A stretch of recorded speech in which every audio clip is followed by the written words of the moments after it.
Hello dear student, this is Suman Dutta. তো যারা class 10-এ আছো তোমাদের জন্য একটা গুড নিউজ।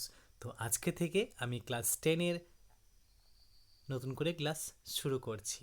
তো 2026 এবং 27-এ যারা মাধ্যমিক এক্সাম দেবে, মানে এই সেশনে যারা মাধ্যমিক এক্সামের জন্য পড়ছো, তোমাদের সবাইকে ওয়েলকাম। এবং আমি এটা আশা করব যে তোমরা সবাই কি করবে, তোমরা সবাই 2025-26-এর বেচের মতন তোমরাও কিন্তু আমি আশা রাখছি যে 80% মার্কস অবশ্যই পাবে। ঠিক আছে, হোপ সো। তো আজকের এই ক্লাসটা শুরু হচ্ছে একটা এডিটর লেটার দিয়ে। ঠিক আছে, তো যদি এই লেটারটা পড়ার পর যখন তোমরা এটা দেখবে ভিডিওটা, যদি তোমাদের কাছে এই এডিটর লেটারের যে ফরম্যাটটা আছে আমি যেভাবে বানিয়েছি, তো সেইভাবে যদি শুধু ফরম্যাটটা প্রয়োজন হয় অবশ্যই আমাকে নক করবে, তাহলে আমি একটা ফরম্যাটের উপর একটা ভিডিও বানিয়ে দেবো। ঠিক আছে, এবং এই যে ভিডিওটা আছে বা 2025-26-এর যে একটা সেশন চলবে, যা আমি চলাবো, তার জন্য কিন্তু আলাদা আলাদা সাবজেক্টের জন্য আলাদা আলাদা করে প্লেলিস্ট বানানো হবে। তো এটা ইংলিশ, তো কি থাকবে, টার্গেট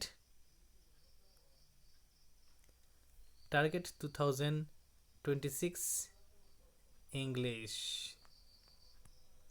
ঠিক আছে, 26-27 ইংলিশ, এবং থেকে বাংলা সব কিছু থাকবে, অঙ্ক সব কিছু থাকবে। ঠিক আছে, চলো আজকের প্রথম ক্লাস আমরা শিখতে চলছি কি, write a letter to the editor of N English daily on the merits and demerits of online education.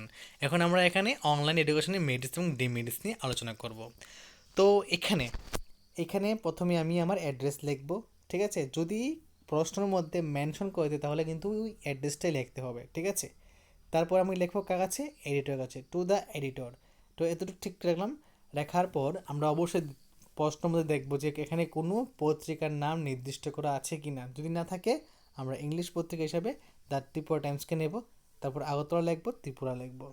তো সাবজেক্ট হিসেবে কাকে নিব, অ্যাবাউটের পর, ঠিক আছে, বা অন দ্য, এখান থেকে merits and demerits of online education. ঠিক আছে, এটাকে আমরা কী বানাবো, সাবজেক্ট বানাবো, এখানে রেখেছে।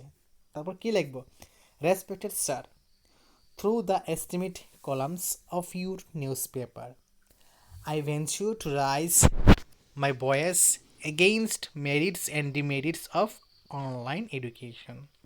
Again, I repeat, through the estimate columns of your newspaper, I venture to raise my voice against merits and demerits of online education.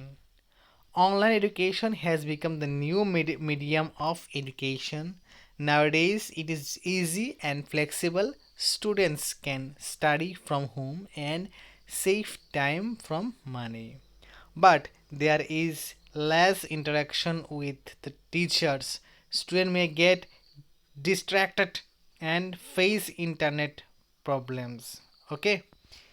Therefore, through your estimate columns, I seek the prompt attention of the authorities to solve this harassing problem. ঠিক আছে, harassing problem. ওকে, তারপর এখানে thanking you লিখবে, তারপর তোমার নাম লিখবে, use ফেথফুলের পর। ঠিক আছে, তো যদি আজকের এই ভিডিও তোমাদের কাছে ভালো লাগে থাকে অবশ্যই ভিডিওটা সবার সাথে শেয়ার করবে এবং এটা পজ দিয়ে দিয়ে তোমরা সবাই উত্তরটা লিখবে। ঠিক আছে, ধন্যবাদ সবাইকে, আবার দেখা হবে নতুন একটা ভিডিওতে।